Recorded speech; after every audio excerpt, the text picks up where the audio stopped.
All right, example 30, find the points of intersection. So this one, you're actually going to solve the system of a quadratic and a linear function by using your graphing calculator. So in this case, one way that you would be able to solve it would be to set these two pieces equal to each other and then find out what x is and plug it back in. But using the graphing calculator is a really easy way to do it. You just graph both things and then go ahead and find the intersection. If you were working from a graphing calculator, there's going to be more steps. However, if you're working on Desmos, the nice thing about Desmos is that you can just touch your screen, like if you're on your phone or on a touchscreen laptop, just touch the screen and it'll give you your points automatically. On a graphing calculator, it's going to take a little bit longer. So what I have here is both equations graphed out into the y equals. You type them into here, hit graph, and it looks like that.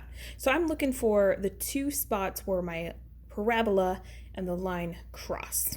Okay, so what I'm going to do here is I'm going to go to second and calc, and I want where they intersect. Okay, so it's going to ask for the first curve, and I am on the parabola right now, and I kind of have to get close to where they cross. Second curve, get kind of close, and then your guess is going to put it right on top, hopefully. And there we go. So 1 point is negative 0.84 and negative 0.51. So that's one of your answers. So I'm going to write that down.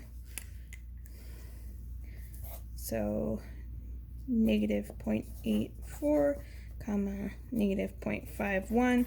On this one, go ahead and pay attention to what they want you to round to. In that case, I'm just rounding to the 100th, but they could want you to round to 3 significant figures, so that would be 3 decimal places on a problem like this one.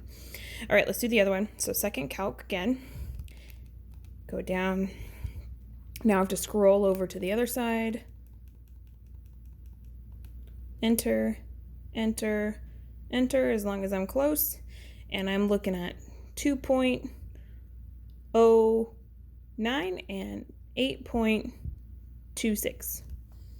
So those are my two answers, 2.09, and 8.26. And there we go. So because you're getting decimals like this, you wouldn't be able to solve it by factoring even if you could. So I'm really glad that we did this with the calculator because it made it a lot easier. So let's do this next one. This next one, part B, doesn't have two separate equations, so you have to create those. And this one, it's all embedded into one. And actually, this one is the one that we did from example 29. We're going to go ahead and find the decimal versions of those answers. So what you have to do is separate both pieces. So put the left as its own equation, put the right side as its own equation, and we're going to go ahead and figure out where they cross. Hopefully they cross twice. So let me go ahead and type it in off screen here. X squared plus 10x plus 25 and 11.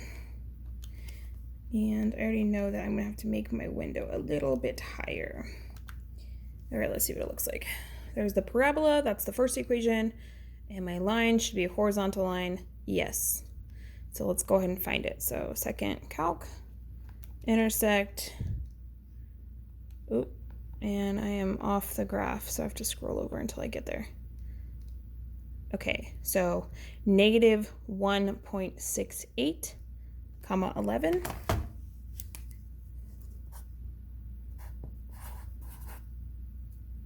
Comma 11. The other one's going to have an 11 too. So go back to calc, intersect, scroll over to the next one. If you're on Desmos, you could just touch it and then you would get it. Super easy. That's the nice thing about Desmos. All right, next one was negative 8.31.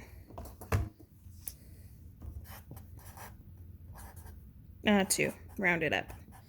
So if I would have recalculated the one on part or example 29 part A, those would have been the two answers that we should have gotten if we would have recalculated it as a decimal.